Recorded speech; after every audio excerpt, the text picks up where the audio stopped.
You get look. If your butter knife can split wood, fine. But I'd much prefer to have more meat in my knife. You I just in prefer the general. meat. Yeah.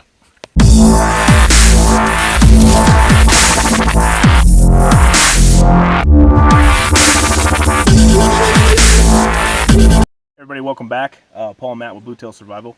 We're out here in Desatoya doing some filming for some other videos. What we kind of wanted to do is we're both kind of big fans of Condor products, and we have inexpensive but absolutely not cheap two similar knives that we've both been using for closing in on a year now, probably a little bit less. But what we're just going to kind of do is kind of talk about them, pros and cons, and how they compare to each other. So Paul has got the Condor Stratos that he earned as a constellation prize because we destroyed the Kuma Battle Cleaver, and we said if we break it, we will replace it with a knife of your choice, similar in cost. So that's what we did. So he wanted the Condor Solo or the Stratos. So this is 1075 carbon steel. It has a Scandi grind 5-inch blade, so it meets the Dave Canterbury 5Cs minimum that he likes. It's got hardwood handles with brass pins, so these aren't interchangeable without doing some drastic modification to this. Comes with this really nice brass hole in the end for a lanyard, so I didn't have to do that. Really solid 90-degree spline, which is great for striking on a ferro rod. So it's definitely functional in that way. I didn't much care for the satin finish that was on it or the clear coat, so I stripped all that off and blued it with some, I can't remember the brand, but Super Blue. Really easy to do. I'm probably going to have to do a reapplication after this trip, but this, given that it's a Scandi grind, I've only had to strop it, and it is still super sharp. We've been sitting here carving spoons, splitting wood, doing chopping little twigs off trees, and doing pretty much crafty tools like you would in the field, and I've lost zero edge, no folding, no chipping.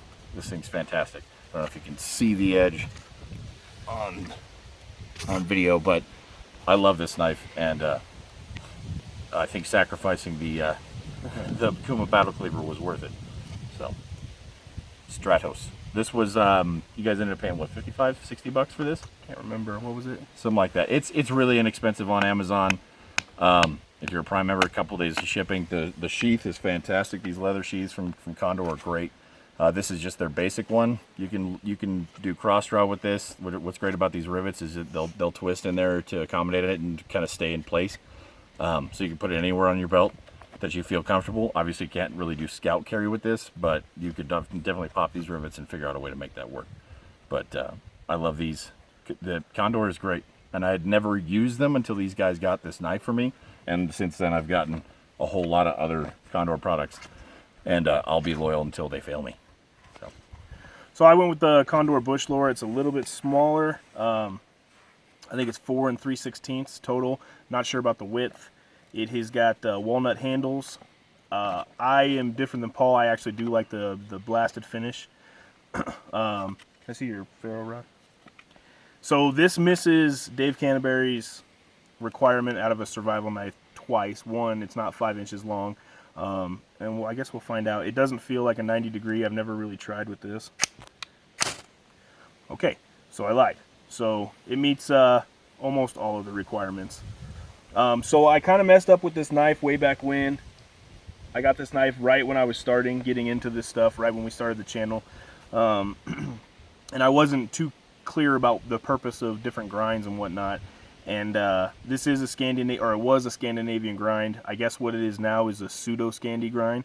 So basically what I've done is when I went to sharpen this the first time, I put a secondary bevel on it because I put it on a stone. So it's not a true Scandinavian grind anymore. It doesn't seem to affect it, and I'm fine with it because I always carry a stone of some sort, usually like a Lansky carbide honing rod. And the cool thing about this 1075 is you can get this really, really sharp in the field with very, very little effort. I think if you found a smooth enough rock, you could probably get a workable edge back on it. as far as ergonomics go, this is the most comfortable knife I've ever had. Like Paul said, we've been carving like crazy out here. I have no hot spots. I'll show you the kind of the ergonomics there. It's got that real nice palm swell. And what I do like about it, it doesn't have any finger grooves, because finger grooves always tend to rub and create hot spots. I'm not sure what you can get this for anymore. This is, like I said, the walnut handles. They do come. It comes with a miniature version, kind of like a neck knife, and then it comes with micarta handles. I'm totally fine with the wood, but I think this one came in at around $35, Amazon Prime.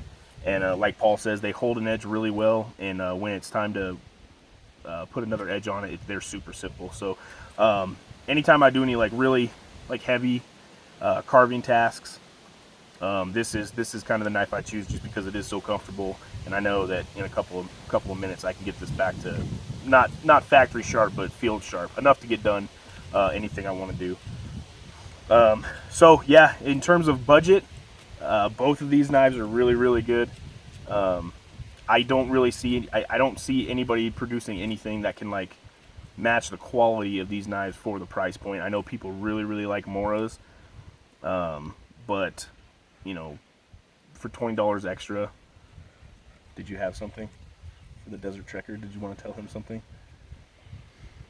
You get, look, if your butter knife can split wood, fine.